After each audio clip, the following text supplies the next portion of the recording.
Thank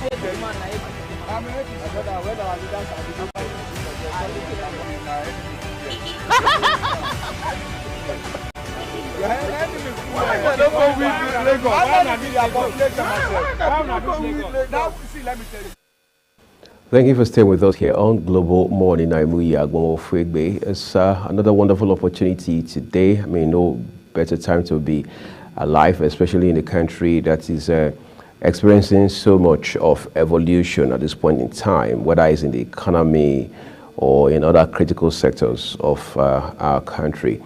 The new government has been in place now for what? Just a matter of, say, 3 weeks.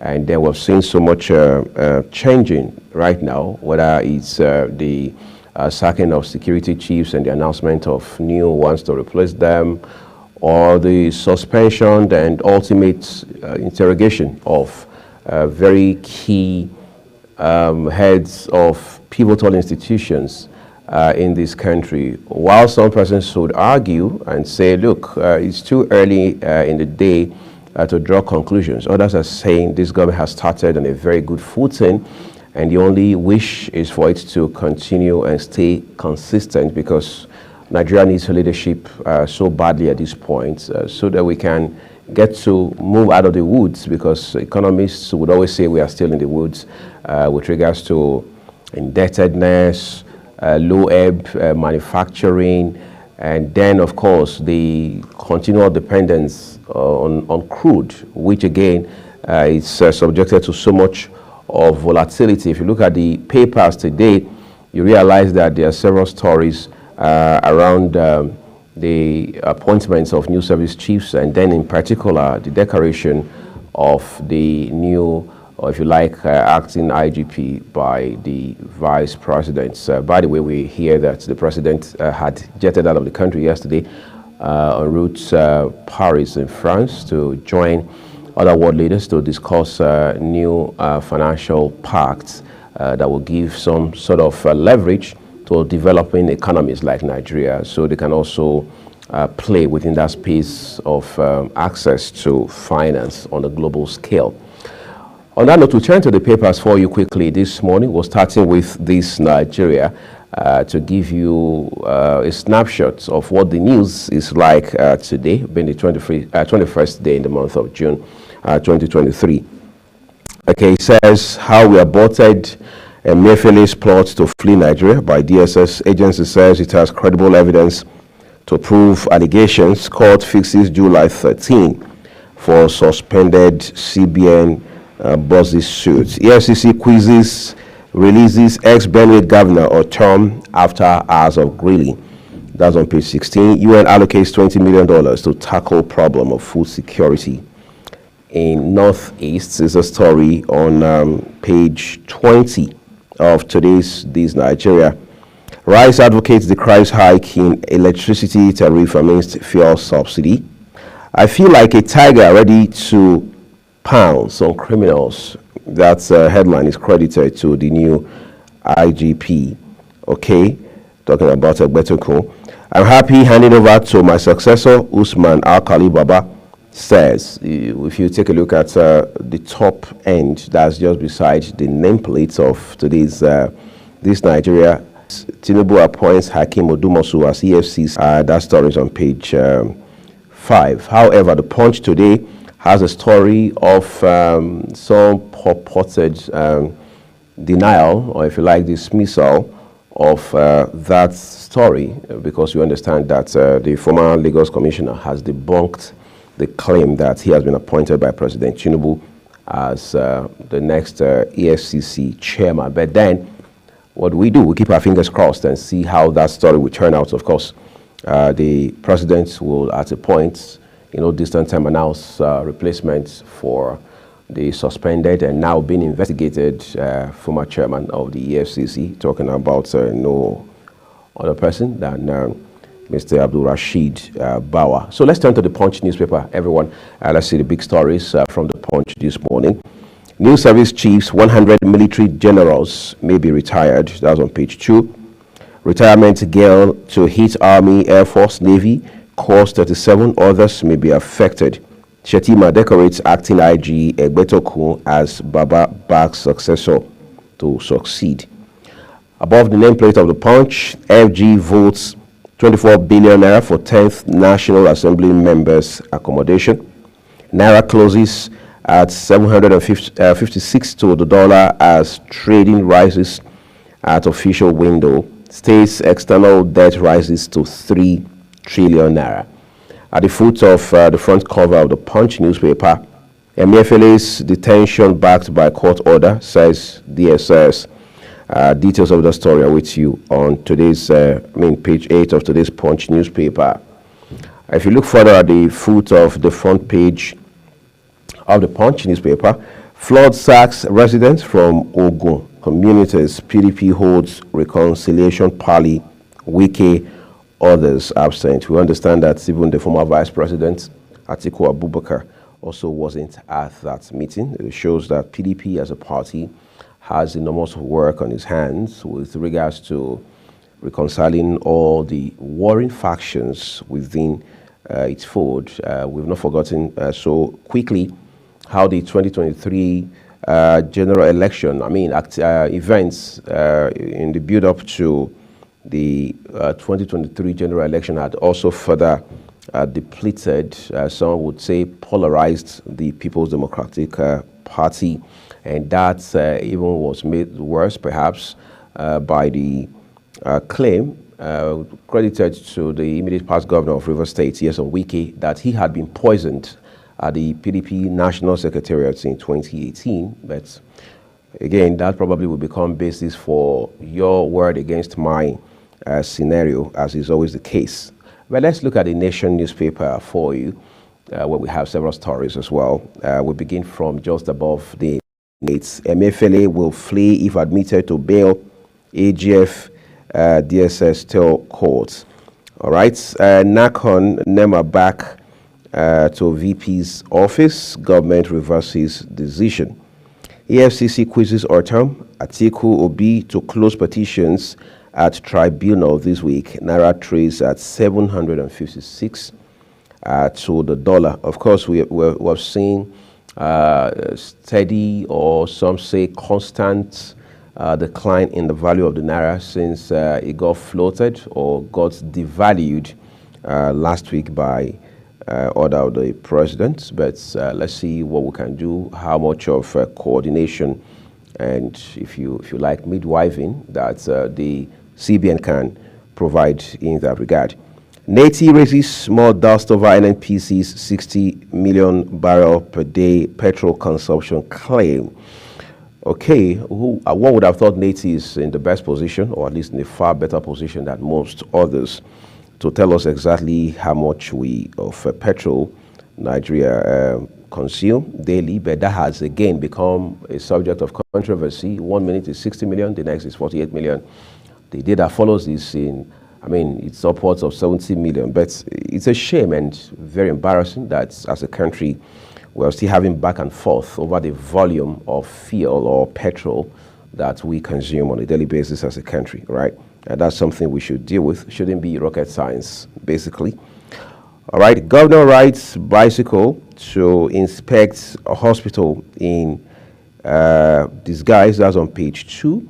Okay, you can find that story on page 2 of the Nation newspaper. White claim greets service chiefs, other appointments. It's unfair. Acting IG, I will battle criminals like Tiger, and we pray you find the courage and the wisdom to make that a reality. Tinubu in Paris for Global Summit.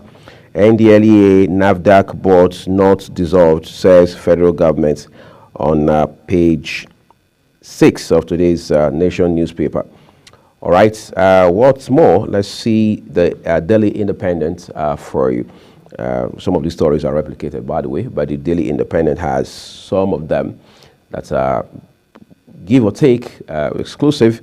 I feel like a lion ready to devour Nigeria's enemies, acting IGP above the nameplate of Daily Independent. EFCC grills former Governor Ortam over 9 hours. Ortam's conducts reflection of no skeletons in his cupboard. PDP in Benue State is the one to whom that is attributed. Over 90,000 registered refugees in Nigeria. NCRMI, details on page 6 for you. FG has no business running national carrier, says Medview CEO on page 29. Off the top of my head, I'm sure that story is directly connected to the saga of, some say, the scandal associated with the Nigeria Air, all of the investigation going on, and the nasty and extremely embarrassing revelations we are now beginning to see with regards to that story. Hopefully, we'll get clarification from the immediate past minister himself, Senator Hadi Sirika, around whom the story essentially revolves. Diri says PIA is a time bomb, urges amendment of legislation, page 7 of the Daily Independent. Court fixes July 13 to rule in Emefiele's enforcement of rights suits. Court orders Union Bank, the nation, to pay 500 million naira to Deck Oil and Gas. You'll find that story on page 6. Recommit to defense of democracy, press freedom is on page 6 of today's Daily Independent. FG evacuates another set of 102 Nigerians from Libya. All right, that's real work there, because we understand that all of these returnees from Libya have been airlifted in batches to Nigeria. Okay, so we hope they all get airlifted in one piece ultimately.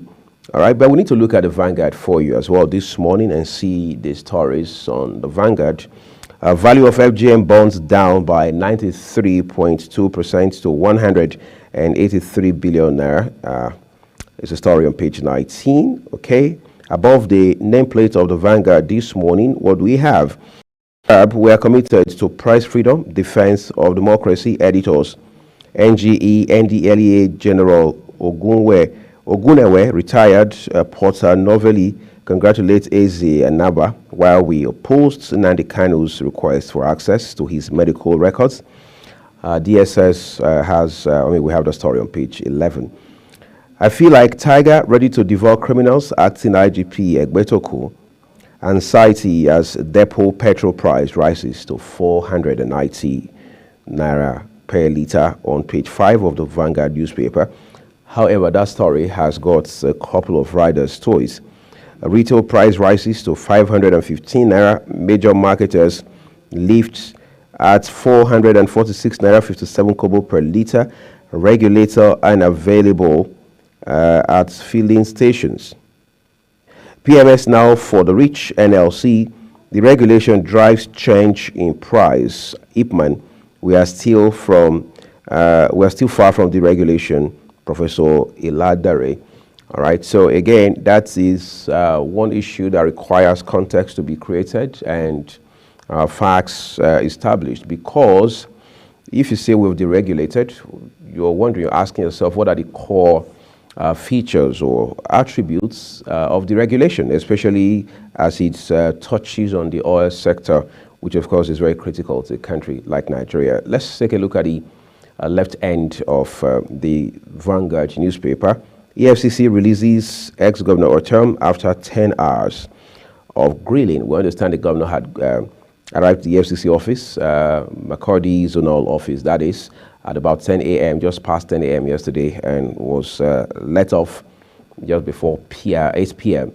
So give or take, that was something in the neighborhood of 10 hours, all right? Obviously, he had gone there to answer questions, but people say that first, on the basis of the fact that he voluntarily turned himself in, it shows that the governor the former governor has nothing to hide. Of course, the PDP in his state, that's in Benue State, also is towing that path. But I'm sure the FCC is in the best position to tell Nigerians, and in particular the Benue people, what exactly the situation is like.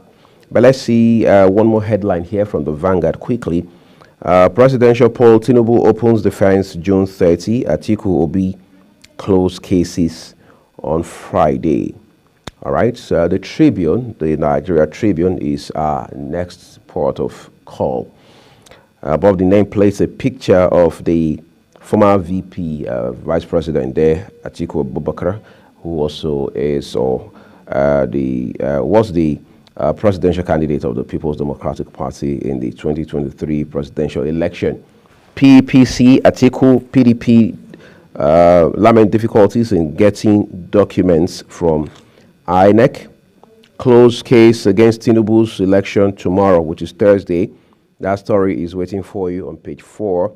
Atiku, G5 governors absent as PDP mouths reconciliation. Party stakeholders meet, review 2023 elections is on page 4. After 10-hour grilling, EFCC grants term bail.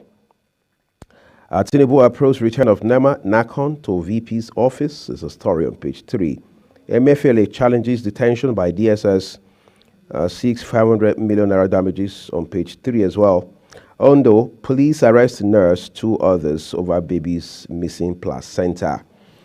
Claiming that the health workers at that facility are now blaming a dog for the absence of that placenta, but then it calls for very thorough investigation to be carried out, right? Okay, so let's move on now to the Daily Sun. The Daily Sun on the front page says PDP's reconciliation talks so far setback. Atiku, governors, Wike, others absent. We all contributed to outcome of 2023 polls, say party stakeholders.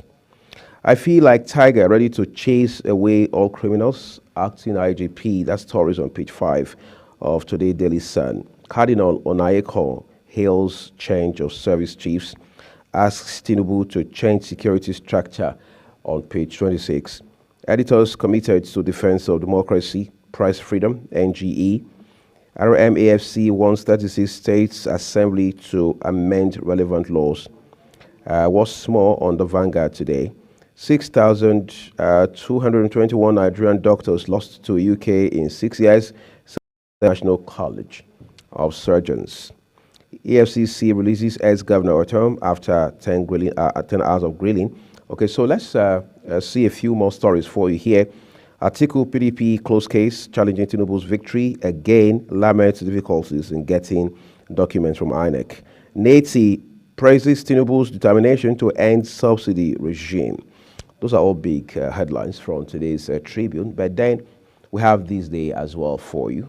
This Day newspaper here says Naira achieves convergence as official parallel rates close at 756 naira. So if I'm buying the dollar at the same rates from the bank as I would be offered at the bill de change end, or what most Nigerians will call the market actually, then it creates a sort of competition. But you're wondering what is the economic implication of that, because ultimately people are looking for 2 things in this regard. The first is ease of access. The next is that they are very concerned about the rate at which they access foreign exchange, dollar in particular in this case. Okay, CBN halts quotation of offer rates for Naira settled OTX FX futures contracts, eyes further reforms. Fitch forecasts the nation's currency to end 2023 at 700 Naira to the dollar. Predicts CBN's policy rates to slump by 150 basis points to 17.00% by year end. Projects petrol subsidy removal to trigger inflation in neighboring countries. FG exempts NDLEA NAFDAC board from the solution. All right, so we'll take a look at Daily Trust for you now from the Daily Trust newspaper. Under the nameplates, CISLAC, TI, others seek Tinubu's commitment to anti-corruption war. EFCC releases term after 9 hours questioning others as commissioners. Subsidy removal, Naira devaluation hike, RAM price. Okay, subsidy removal, Naira devaluation hike, RAM price. Don't forget that Salah is around the corner. And now this report says 2 things have influenced a hike in the price of RAM. The first is subsidy removal. The second is the devaluation of the Naira. Costs up to 700,000 Naira in Abuja, 400,000 Naira in Kwara. Buyers groan, traders lament low patronage. Tinubu returns Nema Nakon to VP's office. That story is on page 8 of today's Daily Trust. A presidential tribunal grants PDP 2 more days to conclude petition. Those are all stories from the Daily Trust. And on a final note, as we always do, let's follow the money for a minute and turn to business day quickly. Let's see a big one above the nameplate of business day. SEC fails to publish own financial reports in 8 years. So SEC is the Securities and Exchange Commission, a very key regulator in the financial space, especially as it has to do with stock and, of course, the capital markets. They are basically into regulation, but now you're wondering who regulates SEC for such a commission as pivotal as SEC not to have been able to publish their own financial report in 8 years raises a lot of questions, right? High expectations as Tinubu assembles security team. DSS presence at Lagos Airport slows passenger traffic. What's more, a number of Nigerians moving to Canada hits 9-year high. So for the 9th year running, this is the highest number we've had in terms of Nigerians who have moved to Canada, all right?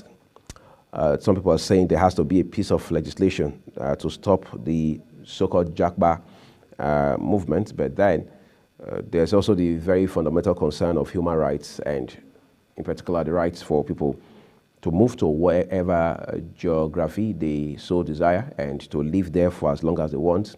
Again, so long as they have the requisite documentation or paperwork to live in those places. So that's what we leave it with the papers, everyone, on Global Morning. We're sure now that we've given you a snapshot of the direction of news this morning, home and abroad, you will do well to also pick some of these papers for yourself, read up, and stay ahead of your game. The show continues shortly. Stay with us.